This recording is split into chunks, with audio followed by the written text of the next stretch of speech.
अस्सलाम वालेकुम नाज़रीन, प्रोग्राम अची ॻाल्हि में हाज़िर आहियूं। मां तव्हांजो पंहिंजो अज़मतुल्ला कुंभ। नाज़रीन, सिंध पब्लिक सर्विस कमीशन में हिकु भेरो ॿीहर मेरिट जो जनाज़ो निकिरी वियो आहे। पब्लिक सर्विस कमीशन जी माज़ीअ ते जेकॾहिं पाण ॻाल्हायूं त मुख़्तलिफ़ वक़्तनि ते पब्लिक सर्विस कमीशन तकरारनि जो शिकार रही आहे। सिर्फ़ु इन ई करे त उन मेरिट जे मामले में जेको आहे तमामु घणी सिंध जे नौजवाननि सां नाइंसाफ़ी कई आहे।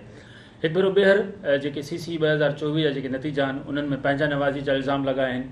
केतिरनि ई उमेदवारनि खे जेको आहे अहिड़नि उमेदवारनि खे पास कयो वियो आहे जिन जूं रिटन टेस्ट में मार्कूं तमामु घटि हुयूं। जेके रिटन टेस्ट में फेल हुआ उन्हनि खे इंटरव्यू में वाइवाज़ में जेको आहे पास करे ऐं सुठी पोज़ीशन सां उन रिज़ल्ट जारी कयो वियो आहे, जंहिंखां पोइ उहे मुख़्तलिफ़ खातनि में जेको आहे उहे पास थी विया आहिनि। CC 2024 जो जेको नतीजो आहे गुज़िरियल हफ़्ते जारी थियो, उनखां पोइ सोशल मीडिया ते मुख़्तलिफ़ प्लेटफॉर्म्स ते नौजवाननि दाहूं कयूं। अहिड़ा नौजवान साम्हूं आया जिन जूं रिटन टेस्ट में जेके टॉपर हुआ ऐं उहे जेको आहे वाइवा में फेल आया ऐं हुननि पोइ मुख़्तलिफ़ फोरम्स जा दर खड़काया जीअं थींदो आहे।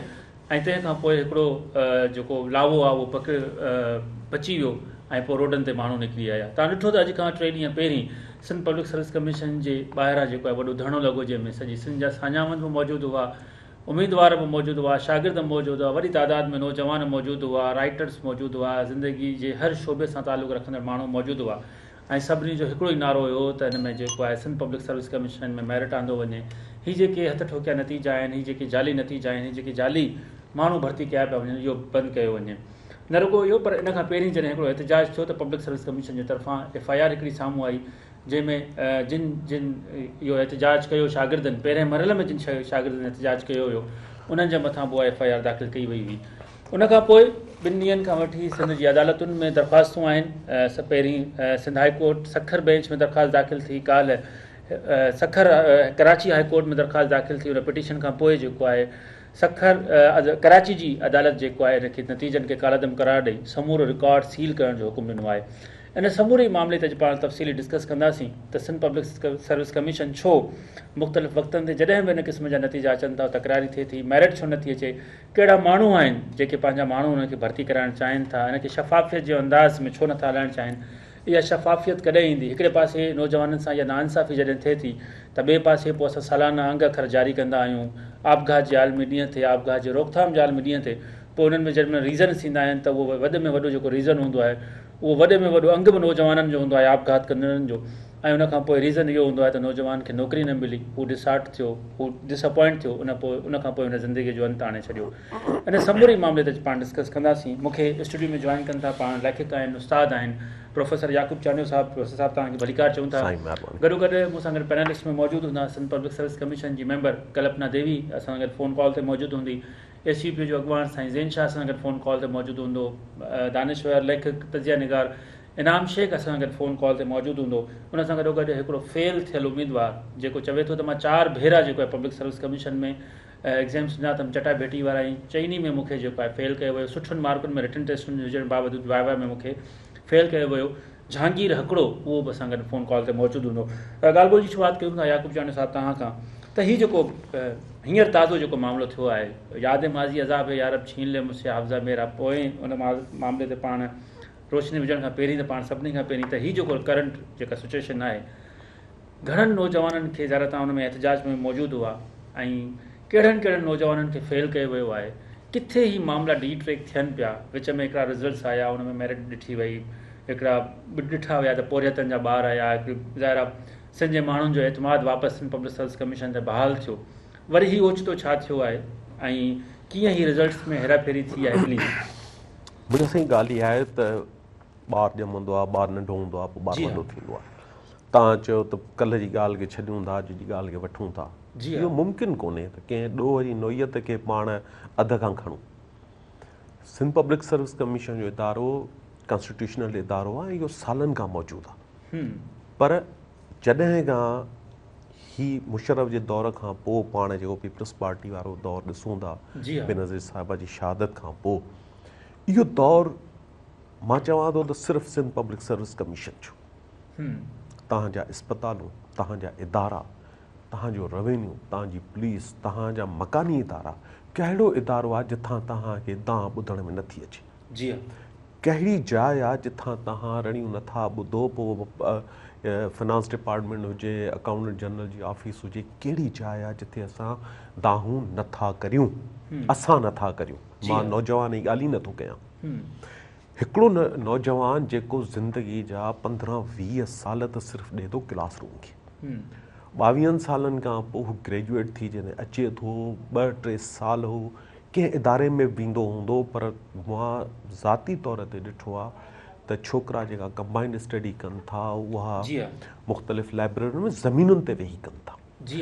ऐं तव्हां सम्झो था त भले इदारो आहे त उते बि चटाभेटी थिए थी, उते बि जेको टीचर आहे उहो टेस्ट जे ज़रिए कैलकुलेट करे थो त केतिरा ॿार असांजा कहिड़े नोयत ते बीठा आहिनि।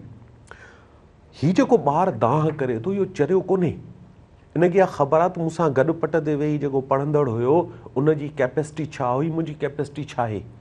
केतिरा अहिड़ा उस्ताद अपियर थियनि था जेके पढ़ाईंदा रहनि था। मां त नंढिड़ो पंहिंजो ज़ाती मिसाल ॾियां थो त हिकिड़ो ग़रीब पुरियत जो ॿारु प्रोफेसर इदरीस 2013 जी कमीशन पास करे उनखे एलोकेट कयूं एसओ, ऐं पोइ ओचितो रड़ थी वई त साईं हिन में जेको आहे मेरिट नाहे थी, ऐं सुप्रीम कोर्ट उहे नतीजा उॾाए छॾिया। अॼु उहो माण्हू 19 स्केल में गवर्नमेंट कॉलेज यूनिवर्सिटी हैदराबाद में पढ़ाए पियो। त इन जी माना इहा आहे त ईअं नाहे त को महिनत करे कोन थो अचे। इन इदारे जे बारे में मां बिल्कुलु हिन वक़्तु मुतमइन न आहियां, ऐं गुज़िरियल 5 सालनि खां त जेको 2022 खां जेको अंधेर मचियो आहे, उहो अंधेर त नंढे खां नंढी 16 स्केल जी नौकिरी में बि उहो ई अंधेर आहे। मथे त खणी लालच हूंदी। मूंखे इहो ॿुधायो त केतिरा मिनिस्टर, केतिरा ऑफिसर, उन्हनि जो केतिरो औलाद आहे जेको खुटे कोन थो, कंहिं ग़रीब जो वारो ई नथो अचे। तंहिंजे करे मां बिल्कुलु हिन हक़ में आहियां त हिन ते हिकिड़ी आला सतही इंक्वायरी कमेटी ठहे ऐं इन जो एहतिसाब थियणु घुरिजे। सही।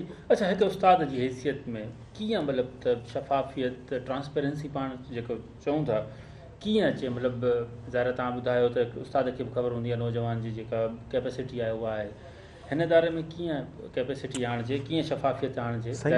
मुख़्तलिफ़ वक़्तनि में सिंध हाई कोर्ट इहो ऑर्डर कयो त इंटरव्यू जी वीडियो रिकॉर्डिंग रखी वञे। सही। उहो वीडियो रिकॉर्डिंग जेको आहे सो उनखे पब्लिक कई वञे, पर उनजी फ्रांसिक बि कराई वञे। छो त थी सघे थो त मूंखे वापसि इंटरव्यू लाइ कॉल कयो वञे, पर मां नथो सम्झां त इन कैलेबर जा ऑफिसर जेके थी गुज़रिया आहिनि उहे ईअं अची वरी वेहनि ऐं उन्हनि जूं छोकिरनि जूं वीडियोज़ रिकॉर्ड थियनि। अहिड़ी क़िस्म जी शइ इहा पब्लिक थियणु खपे। ठीकु। साईं ज़ैन शाह ॾे पाण हलूं था। साईं ज़ैन शाह फ़ोन कॉल ते मौजूदु आहिनि। साईं ज़ैन शाह, तव्हांखे भलीकार चऊं था प्रोग्राम में।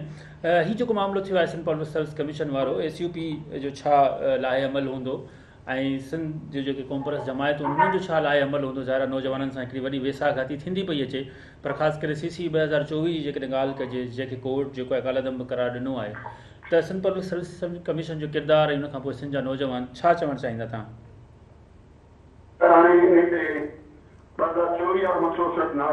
जी हाँ, पाकिस्तान पीपल्स पार्टी जी जॾहिं खां हुकूमत आई आहे, आई एम सॉरी टू से, हू पहिरीं त सिधो नौकिरियुनि में एडॉक ते। जी हाँ। ऐं एडॉक माना त मेरिट जी लतार। जी हाँ। पर पोइ जॾहिं कोर्टुनि में जेल में माण्हू नौजवान विया ऐं हुननि इन ते दावो कयूं त पब्लिक सर्विस कमीशन जूं पोस्टूं एडॉक ते खजनि थियूं। जी हाँ। ऐं 2008 खां वठी ताईं ॾिसो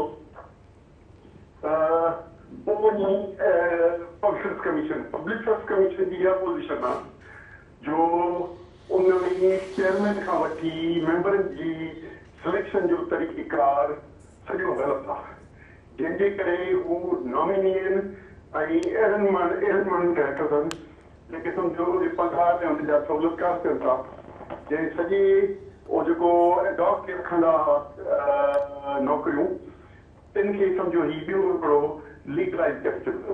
ॿियो वरी टियों, मीडिया में बि मज़ाक कंदा आहिनि 10-15 किन ग़रीबनि जा या किन जा फोटूं वठी मुहिम हलाईंदा आहिनि, जेको 10-15 सैकड़ो मेरिट ते वञी थिए त उन्हनि जा करे ऐं ॾेखारींदा आहिनि त को असां तमामु वॾो कमु पिया करियूं।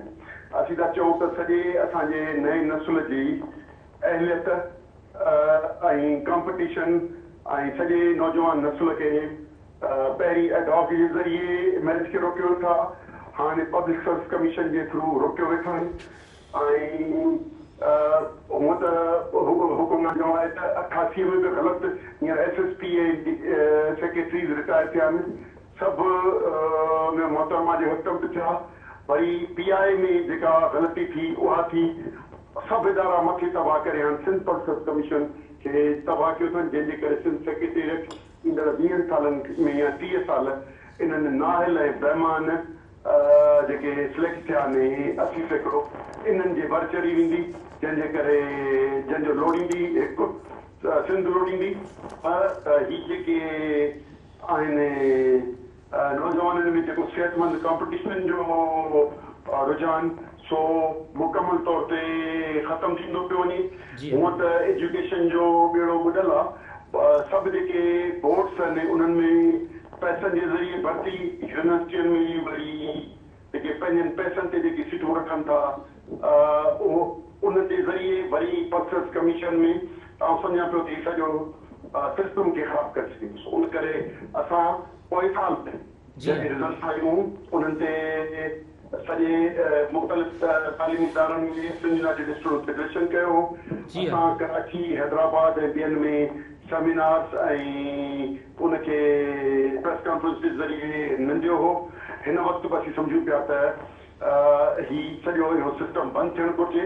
अॻे जेको आगा रफ़ीक इनिशिएटिव वरितो हो उनखे कढी छॾियूं, पर उनखे क़बूल न कयूं। उन करे हाणे मुंहिंजे ख़्याल में त पहिरीं हिननि जी जीअं सिलेक्शन ऑफ चेयरमैन इश्तिहार जे ज़रिए थिए, मेंबर इश्तिहार जे ज़रिए थियनि, उन्हनि ते कंहिं क़िस्म जी पहिरीं नाइल हुजनि या करप्शन हुजे त उहे हुननि स्क्रूटनी थी वञनि। उन खां पोइ उनजी थियणु घुरिजे ऐं उनजी शफ़ाफ़ियत खे यकीनी बणाइजे। जी सही। अच्छा ज़ाहिर आहे जॾहिं बि रिज़ल्ट इन क़िस्म जो अचे थो त पोइ ॻाल्हियूं थियनि थियूं, पोइ वरी मामिलो ज़ाहिर दॿिजी थो वञे, सभु सुस्त थी वञनि था, उमेदवार बि त वालदेन बि। छा अहिड़ो लाहे अमल अहिड़ो कीअं हुजणु घुरिजे जो ॿीहर एहतिजाज न करिणो पवे या हिकिड़ो ई दफ़ो शफ़ाफ़ियत अची वञे, हिकिड़ो ई दफ़ो स्क्रूटनी थी वञे?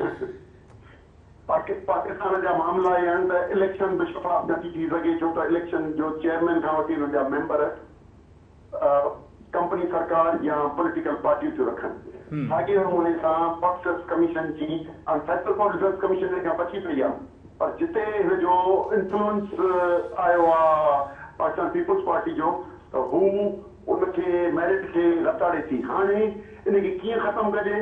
जेकॾहिं असां मुल्क जे निज़ाम खे इलेक्शनूं सही था करे वञूं ऐं हिते जी नॉमिनेशन वाइस चांसलरनि जी जेका चूंड आहे उन में बि चीफ मिनिस्टर जी इन्वॉल्वमेंट ख़तमु कयूं ऐं उहा ख़ुदि ट्रांसपेरेंट न आहे, बोर्ड जे चेयरमैननि जी उहा ख़ुदि ट्रांसपेरेंट न आहे, तीअं पब्लिक कमीशन जा सभु जयूं जेसि ताईं इश्तिहार जे ज़रिए ऐं मेरिट जे ज़रिए न थींदियूं ही पब्लिक कमीशन ठीकु न थींदी। हिकु ॿ जेके करप्शन साबित थियनि उन्हनि खे कड़ियूं सज़ाऊं अचनि त मुआशिरो को सुधरे। छो त आऊं त सिंध जी मजमूई तौर ते ब्यूरोक्रेसी जी करप्शन खे ॾिसण खां पुछूं था त जेके 10 साल करप्शन ते जेकॾहिं कैपिटल पनिशमेंट सज़ाए मौत जे ड्रग्स जे ऐं हिननि करप्स जे ख़िलाफ़ तॾहिं को वञी सुधारो थिए। बाक़ी हींअर त सिंध जे हिन में सिविल सर्विसिस में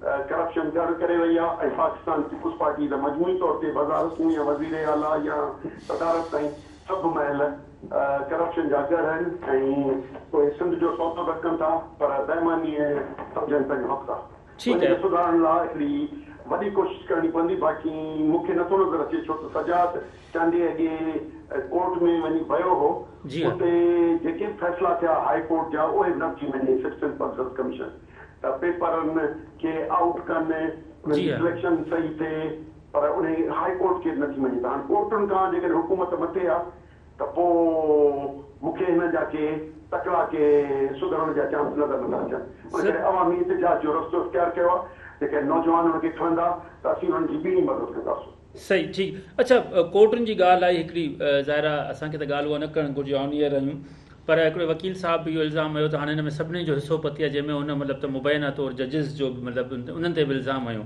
त हिन में केरु हिसेपति छा सभु समूरा जेके खाता आहिनि उहे सभु वाक़ई में हिसेपति आहिनि? तव्हांजी छा ॼाण आहे?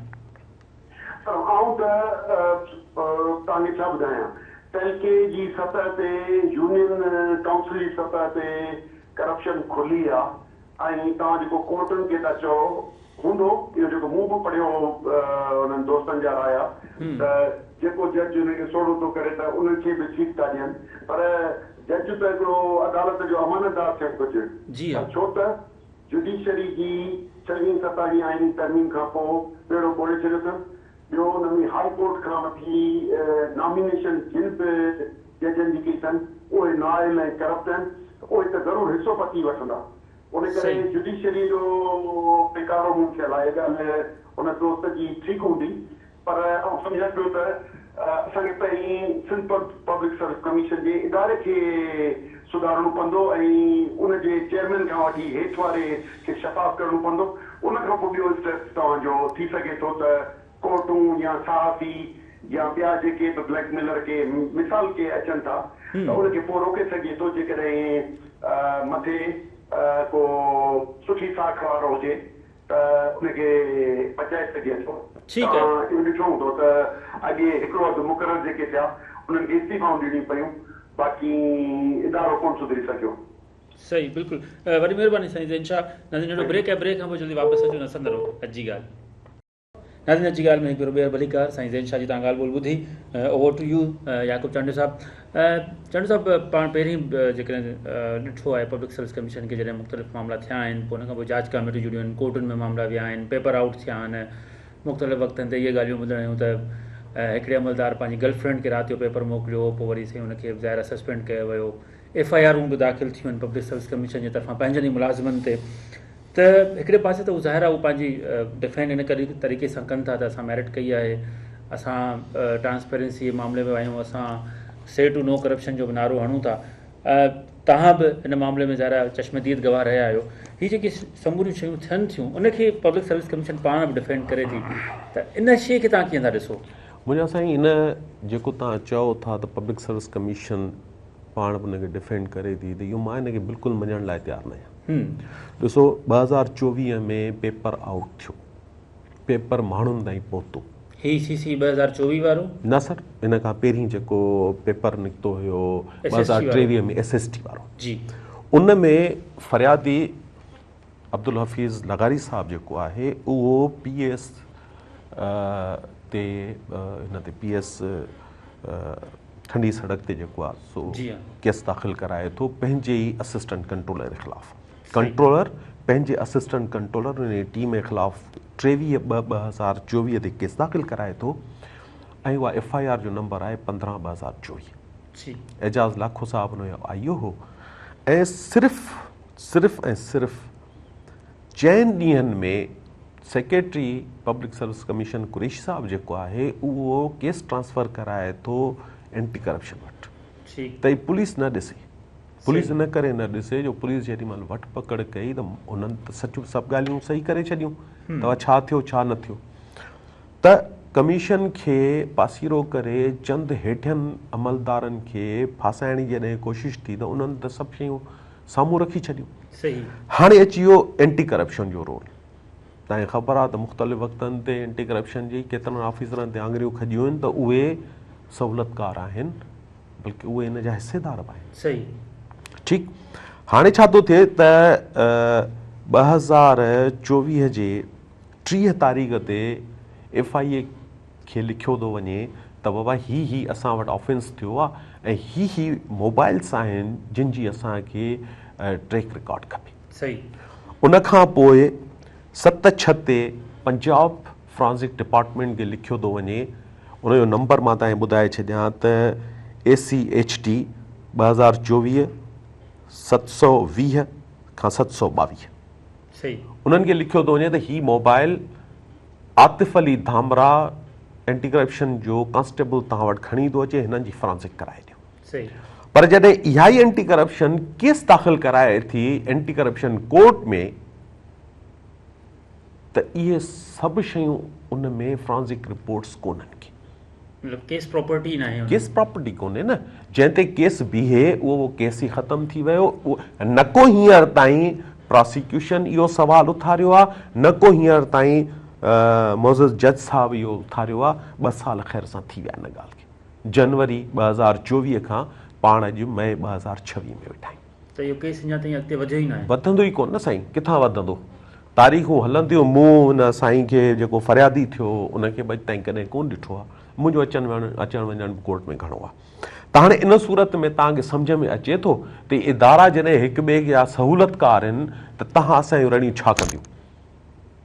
पाण त सिर्फ़ु तव्हां या मां तव्हां कंदासीं, कंहिंजे साम्हूं कंदासीं?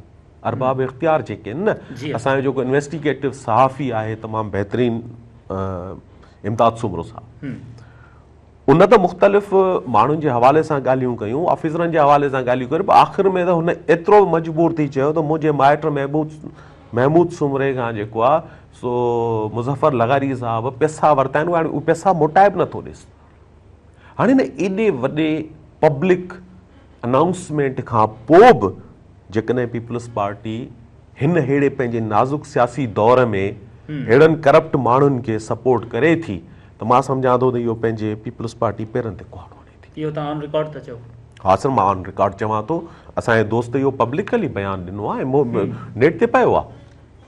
सही, ही त हुन बयानु ॾिनो आहे न। थी सघे थो त को इन जूं ऑडियो रिकॉर्डिंग्स बि हुजनि, को स्क्रीन शॉट्स मोबाइलुनि जा हुजनि।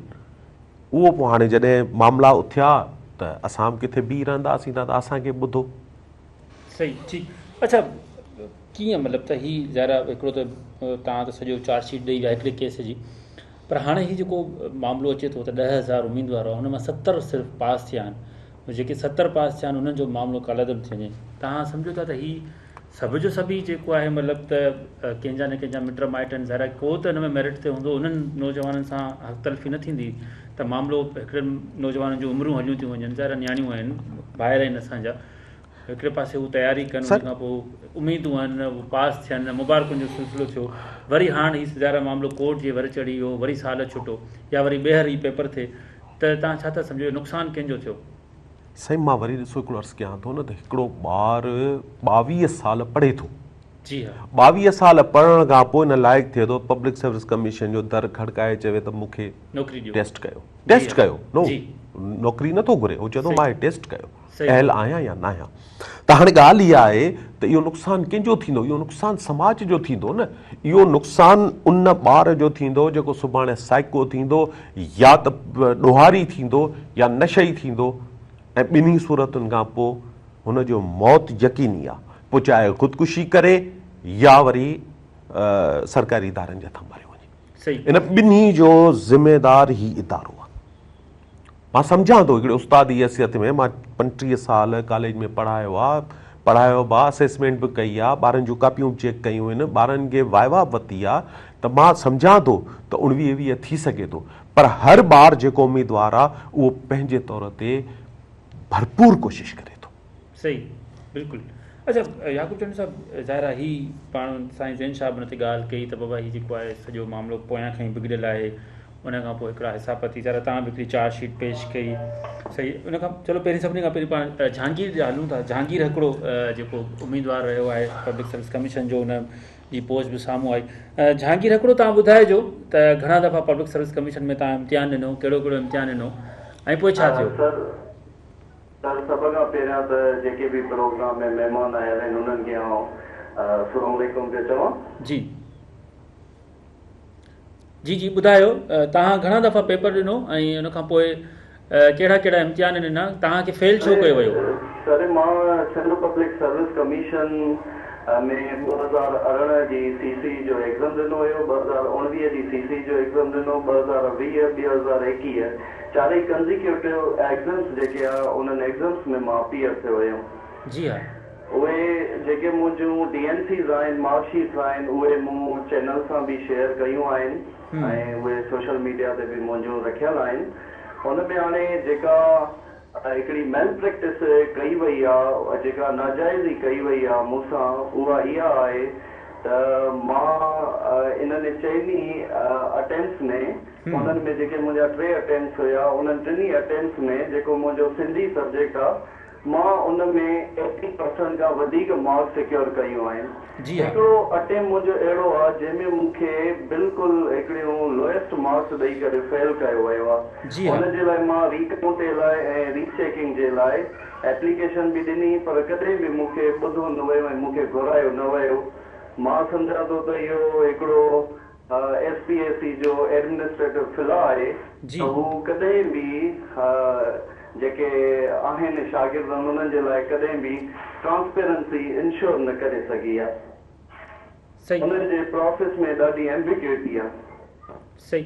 अच्छा, तव्हां ज़ाहिरा पब्लिक सर्विस कमीशन जे ऑफिस विया आहियो, तव्हां उन्हनि खे ज़ाहिरा दरख़्वास्तूं जो तव्हां त ॿुधायो पिया, दरख़्वास्तूं उते वञी ऑफिस में ॾिनो या बाय पोस्ट कयूं, उन खां पोइ तव्हां ज़ाहिरा कंहिंसां ॻाल्हायो, तव्हांखे हुन जवाबु छा ॾिनो या कोई जवाबु ई न मिलियो?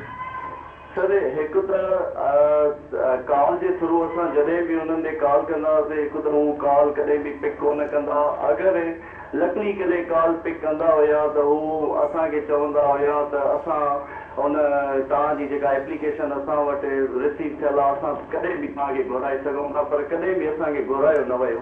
असांजो जॾहिं ऑफिस में वञणु थींदो त ऑफिस में वञी करे असां उन्हनि खे चवंदा हुआसीं त हू चवंदा असां वटि रीचेकिंग जी काई बि पॉलिसी कान्हे का ऐं असां रीचेक पेपर न करे सघूं।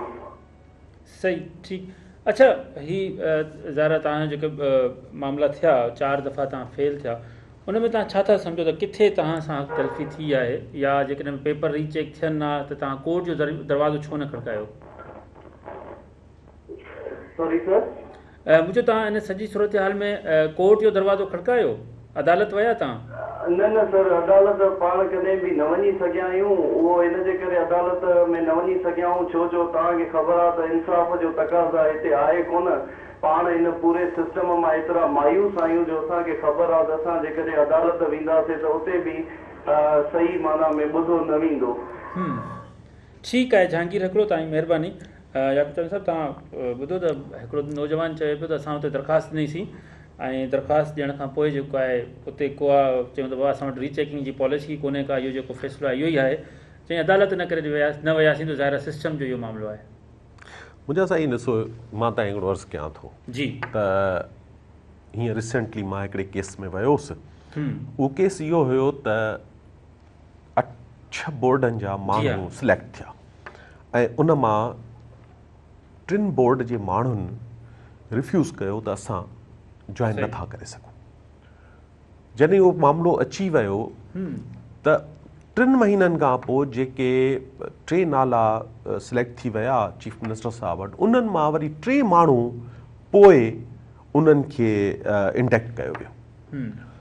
चीफ सेक्रेटरी साहब वटि जॾहिं इहो नोट वियो त चीफ सेक्रेटरी साहब हुन नोट जे मथां लिखियो त university and board department J rule of business में अहिड़ो कुझु आहे त असां ॿियनि माण्हुनि खे बिना एडवर्टाइज़ कए अपॉइंट करे सघूं, छो त वंस एडवर्टाइज़ थी माण्हुनि जी सिलेक्शन थी वई, प्रोसेस कंप्लीट थी वियो, दैट्स ऑल।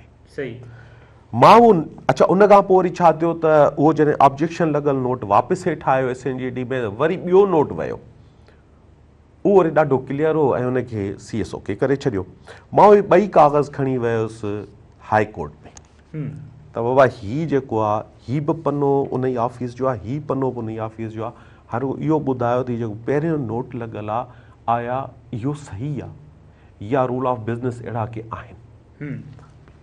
साईं 2-3 महीना उहो केस हलंदो रहियो ऐं उन खां पोइ केस DB हुई डबल बेंच, उन पिटीशन खे रद्द करे छॾियो। सही, बिल्कुलु। मीरपुर ख़ासि, हैदराबाद, कराची बोर्ड जा चेयरमैन जेके हाणे इस्तीफ़ाऊं ॾियनि पिया। हाणे इस्तीफ़ो ॾियनि पिया। नंढो ब्रेक आहे, ब्रेक खां पोइ वरी वधीक हिन मामले ते ॻाल्हायूं। नंढो ब्रेक आहे, ब्रेक खां पोइ जल्दी वापसि अचूं। नरसंद रहो अची ॻाल्हि नाज़रीन, अची ॻाल्हि में हिकु ॿियर भलीकार ऐं सिंध पब्लिक सर्विस कमीशन जा मामला, हुन खां पोइ नौजवाननि जो जेको इस्तेसाल थिए पियो हुन ते प्रोफेसर याकूब चांडियो, साईं ज़ैन शाह ऐं पाण इनाम शेख साहिब ॾांहुं मिलंदासीं। साईं याकूब चांडियो साहिबु, जेकॾहिं इहा ई सूरत हाल रही, ज़ाहिर पाण लास्ट सेगमेंट में आहियूं ऐं सिंध जे नौजवान जो ईअं ई इस्तेसाल थिए, ईअं ई हुनजी मेरिट खे मारियो वञे, ईअं ई हुनजे मेरिट हुनजे जज़्बनि सां खेॾियो वञे, हुनजे कैरियर सां खेॾियो वञे, त पोइ कीअं था ॾिसो सिंध जो मुस्तक़बिल किथे बीहंदो? साईं हाणे जेकॾहिं इहा ई सूरत हाल रही ऐं महिनती ॿार जेके आहिनि जेके पंहिंजी शोबनि में सुठी साखर खई सघनि था, सुभाणे इहे जेकॾहिं असांजा ऑफिसर थींदा त इन्हनि जे मथां तमामु वॾी ज़िमेदारी थी सघे थी। जी हाणे ॻाल्हि इहा आहे त तव्हां सम्झो था त जेको असां वटि सिंध जी जेका डेमोग्राफी इशूज़ आहिनि, पाणी जो इशू आहे, जबलनि जो इशू आहे, समुंड जो इशू आहे, सामूंडी पटीअ जो इशू आहे, छा जेकी इहे अणॼाण या जेके माण्हू हितां अचनि था चोर रस्ते खां, छा इहे सुभाणे सिंध खे डिफेंड करे सघंदा? छा असांखे को वरी अहिड़ो ऑफिसर मिली सघंदो जेको ऑब्जेक्शन लिखे त ही असां रूल्स जे तहत नथा करे सघूं? जी हा, केतिरनि ऑफिसरनि जेको आहे बहिरिया टाउन खे ज़मीनूं लिखी ॾिनियूं, छो लिखी ॾिनऊं? सही, ठीकु न? इन करे मां त कंहिं हद ताईं मायूस आहियां त छा थींदो। मां इन शइ ते बि कन्विंस आहियां त मज़हरुल हक़ सिद्दीकी साहब खे सिंध यूनिवर्सिटी जहिड़ो वॾो इदारो ॾिनो पिए त हलाए ॾे, सुठा स्टूडेंट ठाहे ॾे। निसार सिद्दीकी साहब खे IBA ठाहे ॾिनऊं, पर इन्हनि माण्हुनि खे कॾहिं छो सिंध पब्लिक सर्विस कमीशन में मेंबर या चेयरमैन करे न रखियऊं? सही। त हाणे इहा सूरत हाल जेका आहे, मां इंतिहा हद ते मायूस आहियां ऐं हिन वक़्तु समाजी सियासी धुरनि जो इहो पहिरियों फ़र्ज़ु थिए थो त इहे हर उन जाइ ते बीही रहनि त इहो जेको सिंध जे मुस्तक़बिल सां मश्किरी थिए थी, ज़ुल्म थिए थो, उनखे थियणु न ॾियनि। सही, बिल्कुलु। प्रोफेसर इनाम शेख साहब ॾांदासीं। साईं इनाम साहब, तव्हांखे भली कार चऊं था प्रोग्राम में। हीउ जेको मामिलो ज़ाहिर तव्हां ॾिसो पिया, तव्हां पाण बि हुन ते लिखो पिया मुख़्तलिफ़ वक़्तनि ते, ज़ाहिर तव्हां बि हिन एहतिजाज में शरीक थिया आहियो, तव्हां ॻाल्हाईंदा रहिया आहियो हुन ते। सिंध पब्लिक सर्विस कमीशन जो क़िबलो कॾहिं दुरुस्त थींदो, हीअ शफ़ाफ़ियत कॾहिं ईंदी, सिंध जे नौजवान जो इस्तेसाल कॾहिं बंदि थींदो, कहिड़ियूं धुरियूं आहिनि जेके हिनखे हलणु नथियूं ॾियनि? ॾिसो, पब्लिक सर्विस कमीशन ज़ाहिर आहे त इहो आहे सॼी रेस्पॉन्सिबिलिटी हुनखे हलाइण जी सिंध गवर्नमेंट जी आहे। जी हा, छाकाणि जो चीफ मिनिस्टर या अपॉइंटिंग अथॉरिटी आहे ऐं चीफ मिनिस्टर ई हुनजे मामलनि खे ॾिसे थो त बुनियादी ज़िमेदारी हुनजी आहे। जी हा, ऐं सिंध हुकूमत जंहिं तरीक़े सां हिन कमीशन खे गुज़िरियल केतिरे अरसे खां हलाए रही आहे, मिसाल तौर ते ख़ासि तौर ते आगा रफ़ीक साहब खां पोइ जंहिं तरीक़े सां सिंध गवर्नमेंट हिनखे हलायो आहे, उहो थोरो अफ़सोस जी ॻाल्हि आहे ऐं उनखे पासो कंहिं बि तरीक़े सां शफ़ाफ़ ऐं दुरुस्त नथो चई सघे। जी हा, तव्हां ॾिसंदव त जेके बि सक्सेसिव चेयरमैन्स ऐं मेंबर आया आहिनि, उहे उन कैलेबर जा न आहिनि जो जंहिं कैलेबर जा जस्टिस कोरे जो हो या उन खां पहिरियों जेके हिकिड़ा तमामु एतबार जोगा चेयरमैन ऐं मेंबर आया हुआ। गुज़िरियल काफ़ी अर्से खां पब्लिक सर्विस कमीशन जा मामला तव्हांखे यादि आहिनि। जी हा, अवाम हुजे, कोर्टूं हुजनि, डायस्पोरा हुजे, शागिर्द हुजनि ऐं जेके उम्मीदवार सभु कंप्लेन कंदा था अचनि, उन ते को सुनवाई नथी थिए। ज़ाहिर आहे इहो सॼो बोझ गवर्नमेंट जे मथां थो पए। जी हा, सही। अच्छा इनाम साहब, ज़ाहिर आहे जॾहिं बि अहिड़ा रिज़ल्ट अचनि था त पोइ ई किराए थिए थी, वरी इहो मामला ईअं ई दॿिजी वञनि था। कहिड़ो अहिड़ो क़दम खणिजे मुस्तक़िल तौर ते त हिकिड़े पासे शफ़ाफ़ियत बि रहे, मेरिट बि रहे, ऐं पोइ हर पब्लिक सर्विस कमीशन जे नतीजे ते जेको आहे बसि पोइ ईअं असांखे रोडनि ते न निकिरणो पवे? ॾिसो, हाणे मामला एतिरा ख़राब थी चुका आहिनि जो इन जे ढांचे में बुनियादी तब्दीलियुनि जी ज़रूरत आहे, जंहिंखे स्ट्रक्चरल चेंजिस चइबो आहे। जी हा, हाणे बि तव्हां ॾिसंदव जेके चेयरमैन जा नाला हलनि था, उहे सभु उहे ब्यूरोक्रेट्स आहिनि जेके कंहिं न कंहिं हवाले सां अंडर क्रिटिसिज़म रहिया आहिनि, के IG आहिनि, के फेडरल गवर्नमेंट जा सेक्रेटरीज़ आहिनि, के इन क़िस्म जा। त हिनखे चेंज कयो, छो हिन में साबिक़ वॾो वाइस चांसलर नथो अची सघे, चेयरमैन थी नथो सघे? हिन में को टॉप क्लास टेक्नोक्रेट छो नथो चेयरमैन थी सघे? छो ज़रूरी आहे त रिटायर्ड कामोरा जेके आहिनि सिर जा चेयरमैन थियनि? इनखे मुख़्तलिफ़ जेके सक्सेस मॉडल आहिनि, जेके तालीमी इदारनि में या ॿियनि मुख़्तलिफ़ इदारनि खे जिन सक्सेसफुल हलायो आहे, उन्हनि मां माण्हू खणी अचनि, ओपन मार्केट मां माण्हू खणी अचनि, इंटरनेशनल शोहरत ऐं रेपुटेशन वारा माण्हू खणी अचनि। उन सां गॾोगॾु मेंबर बि जेके आहिनि उन्हनि जो को हिकिड़ो क्राइटेरिया हूंदो आहे। पहिरीं दफ़ो मेंबरनि खां इंटरव्यू थियणु खपे, मेंबरनि जो मक़ाम अचीवमेंट ॾिसणु खपे। केतिरा ई अहिड़ा मेंबर आहिनि जिन जी सोसाइटी में का अचीवमेंट कान्हे, का स्टैंडिंग कान्हे, त उहो जेको मेंबर आहिनि कमीशन जा उन्हनि जो मयार ठीक हुजणु खपे। सॼी हिनखे डिजिटल टेक्नोलॉजी ते खणी वञणु खपे। हिन जे जेको इम्तिहानी सिरिश्ते खे चेंज करणु खपे, हिन जे रिज़ल्ट जे सिरिश्ते खे चेंज करणु खपे, पेपर मेकिंग जे सिरिश्ते खे चेंज करणु खपे, चेकिंग एग्ज़ाम करण जे जेको आहे सो सॼी सिरिश्ते खे चेंज करणु खपे। जॾहिं टेक्नोलॉजी अची वई आहे त हुन में त ट्रांसपेरेंसी ईंदी। तव्हां जेको आहे इंटरव्यू करे साॻे ॾींहं ते रिज़ल्ट अनाउंस करे सघो था। तव्हां जेको बि पेपर जेको बि मूवमेंट थिए थी उहो इंटरव्यू थियण खां फॉर्म भरण खां वठी ऐं रिज़ल्ट डिक्लेयर थियण ताईं उनखे अहिड़े नमूने सां कंडक्ट कयो डिजिटल टेक्नोलॉजी जे ज़रिए जो बि आहे उन्हनि में को शक शुबो न रहे। उन खां पोइ तव्हां माण्हुनि खे दावत ॾियो अचे तव्हांजे सिस्टम्स खे विज़िट कनि, जेके न्यू पोल्स आहिनि उनजी निशानदेही कनि। तव्हां जेको आहे सो इंतज़ाम इम्तिहानी जेके तौर तरीक़ा आहिनि उहे दुनिया जे ॿियनि इदारनि सां जेको सो कंसल्ट करे थियो उहो ई पुराणो तरीक़ेकार थो हले, जंहिंजो को सुर पेर कोन्हे को, जेको सॼी दुनिया में आउटडेटेड थी चुको आहे। ऐं ख़ासि जेके मेंबर आहिनि चेयरमैन उन्हनि जे ॿारनि जे लाइ रेस्ट्रिक्शन्स रखो, उन्हनि जे रिश्तेदारनि जे लाइ रेस्ट्रिक्शन्स रखो। ऐं जेके अवल बि थिया आहिनि उन्हनि ते बि इंक्वायरी थियणु खपे। हिकु मेंबर जा 15 घर भाती, हिकिड़ा नोटोरियस माण्हू जेके CM जे वेझो आहिनि, मिनिस्टरनि जे वेझो आहिनि, कंहिं पॉलिटिकल लीडर्स जे वेझो आहिनि, जेकॾहिं उहे थी विया आहिनि त उन्हनि जो ॿीहर इम्तिहान वठो त ख़बर पए त हुन में केतिरी सलाहियत ऐं केतिरी कैपेसिटी आहे। असांखे पर्सनल ख़बर आहे त अहिड़ा माण्हू जेके अॼु बि बसि पैराग्राफ लिखणु नथा अचनि कंहिं लैंग्वेज में, उहे अरिड़हें 19 ग्रेड जे पोस्टनि ते पहुची आहे। तंहिंमां जे हिकु जेके आहिनि से घर जा हिकु जेको आहे कुटुंब जे लाइ केतिरा माण्हू खज़ाने ऑफिस में त ॿियनि ऑफिसुनि में हलिया विया। हीअ का बंदर बांट आहे, कहिड़ो दौरु आहे, 21वीं सदी आहे। हिन दुनिया में नंढियुनि नंढियुनि ॻाल्हियुनि ते जेको आहे सो मोटो वठी हिननि खे सभिनी शयुनि खे ठीकु कनि था। हिननि खां हिकिड़ी कमीशन ठीकु नथी थी सघे। हिननि खे 10-15 ईमानदार माण्हू नथा मिलनि, जेके माण्हू अॻुभल बदनाम आहिनि सिविल सर्विसिस में, जिन अवल ई करोड़े अरबे रुपया ठाहिया आहिनि, वरी उन्हनि खे तव्हां साॻियूं सीटुनि ते विहारियो था, वॾा पर्स ऐं प्रिविलेजिस ॾेई वरी पैसा छापणु शुरू था। सही, ठीकु आहे। सॼे सिस्टम खे हर लिहाज़ खां चेंज करण जी ज़रूरत आहे, हिनखे पब्लिक फ्रेंडली बनाइण जी ज़रूरत आहे। इनखे इवन जेको आहे सो मुख़्तलिफ़ शोबनि जा एक्सपर्ट हिते हुजणु खपनि। को IT जो हुजणु खपे, को सोशल साइंसिस जो हुजणु खपे, को ॿिए फील्ड जो हुजणु खपे मेंबरनि में, जिनजी वॾी स्टैंडिंग हुजे, वॾी एकेडमिक जो करियर हुजे। ठीकु आहे सर, ठीकु आहे। खोड़ मशहूरु आहिनि जेके ॾेई सघजनि था, पर उन ते अमल बि त थिए। जी हा, बिल्कुलु। वॾी महिरबानी तव्हांजी इनाम शेख साहिबु। नाज़िम प्रोग्राम जो वक़्तु पुॼाणी थो पहुचे थो ऐं ज़रूरत हिन ॻाल्हि जी आहे त असां पंहिंजे इदारनि जी मालिकी कयूं ऐं पंहिंजे नौजवाननि जी मालिकी कयूं, मेरिट जी मालिकी कयूं, त ही शयूं सुधरी सघंदियूं। अदरवाइज़ ईअं ई असांजो रोअण पिटण इहो जारी रहंदो। मूंखे ॾींदा इजाज़त। अला वाही।